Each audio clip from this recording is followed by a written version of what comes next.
In South Africa today, we're facing a dire unemployment crisis as we're not producing enough young leaders to take our country forward.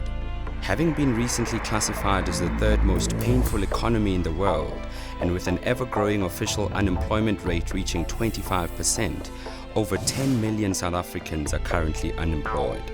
That's a quarter of our population. Poorer educational opportunities lead to a scarcity of job opportunities. Mass unemployment leads to dangerous populism. Thus, an urgent solution is required in order to stimulate economic growth, foster leadership development, and inculcate a culture of entrepreneurship. The stimulation of entrepreneurial and leadership activities is well known to be a core mechanism for growth and development. Since 2008, the South Africa-Israel Forum has initiated programs for young entrepreneurs, politicians, journalists, and civil society leaders which expose them to Israel, one of the most complex and innovative countries in the world. These programs are carefully constructed to include the necessary leadership, entrepreneurial education, and exposure desperately needed for South Africa to build a better future.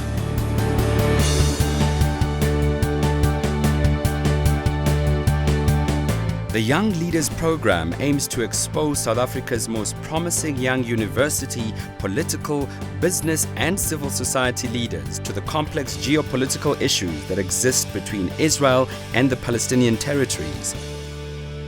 Unfortunately, the Israeli-Palestinian conflict has been imported to South Africa. The conflict is dividing university campuses, it's dividing Muslim and Jewish South Africans.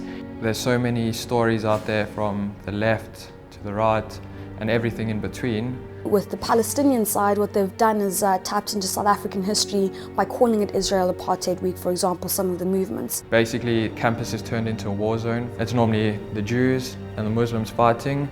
What I understood of it then and being drawn in was that it's apartheid and the Israelis are shooting and killing the Palestinians and they don't want it. There are always two sides of the story.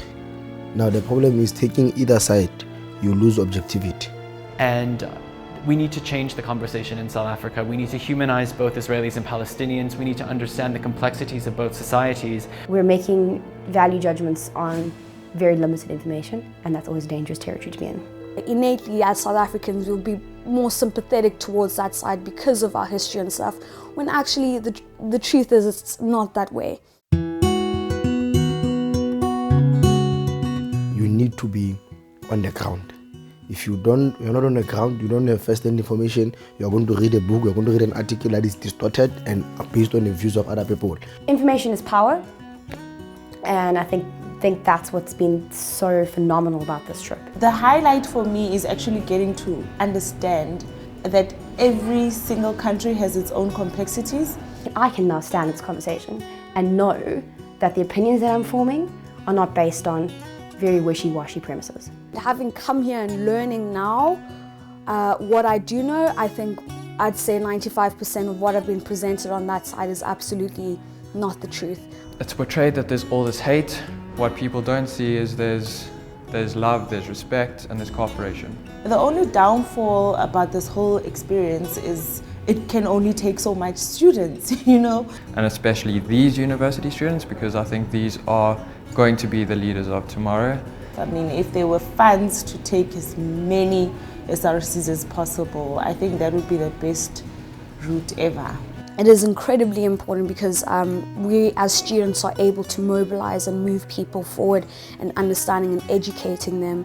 Now, whether I was anti or pro or just neutral, now I've got a mind of my own, I've got a voice of my own, I've seen it.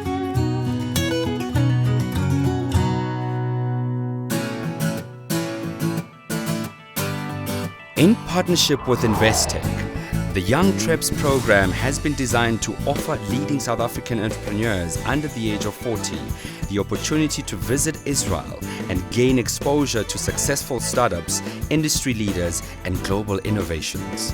An innovative water station that purifies water and serve it chilled on the street. Our mission is to take a spacecraft and fly it to the moon. Fairly simple device that you attach to a cell phone. that allows people to screen for cervical cancer. I think Investec believes that there are two things that are going to help transform South African society. One is quality education and two is development of entrepreneurship. We have a vast majority of our people not even exposed to what is happening in the country, let alone outside of our borders. Israel is a society that has demonstrated that they can build entrepreneurs or create entrepreneurs. It is an awesome idea that was going to give our young entrepreneurs exposure that they wouldn't otherwise have. Oh, I'm extremely happy to be here at Google Israel today. And it's so cool, I'm so excited to be here. We came here on a business mission and we came to one of the most innovative countries in the world. Israel is well renowned for its entrepreneurship culture. People there are just so creative. They think of amazing things that you don't even think of.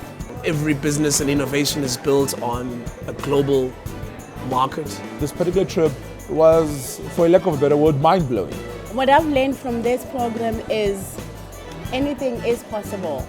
I've definitely learned to have a global view about business. I've never learned so much in this week, and I think this was definitely beneficial. I certainly think there's a lot of value in the interaction between the two countries. Getting an opportunity to look at how another country does business, seeing the resourcefulness and the innovation of the people of Israel has just been mind-blowing. We've learned a huge amount over the last week. We've met with really impressive business leaders, seen things that we didn't think were possible. The thing is that if you're in your own country, you are limited by what's already been achieved. Having been around such amazing people and such like-minded people was just such a boost to my psyche and my energy. I've learned that there is a marketplace that is ready for companies, even from South Africa, to go global.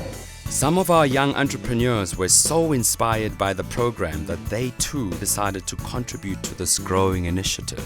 I was so impressed with this program that I felt that I had a need and obligation to also give back to my fellow South Africans. We did that by choosing to partner with Jonathan Bear in sponsoring 10 entrepreneurs to join the program.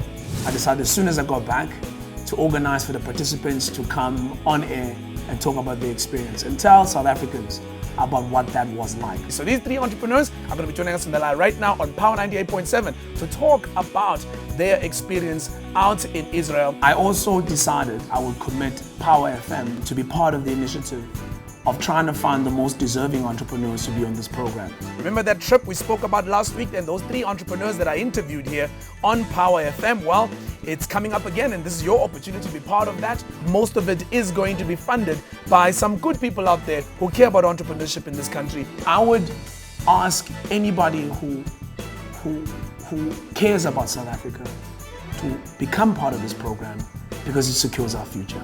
We as Villani hope that we can become and act as a catalyst for others to come on board and join in what really is a fantastic initiative.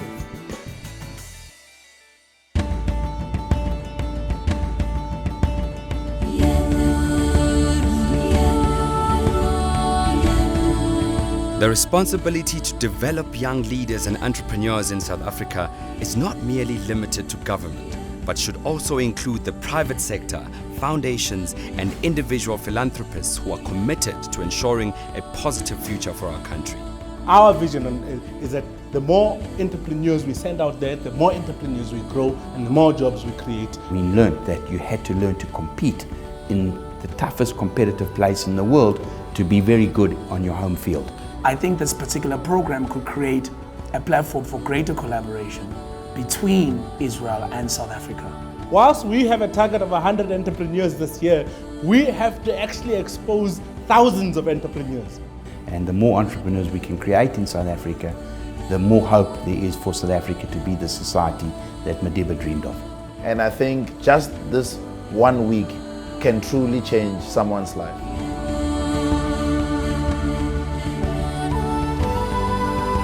Together, we can harness South Africa's untapped potential and provide the leadership and employment that our country desperately needs. But we cannot make this impact alone.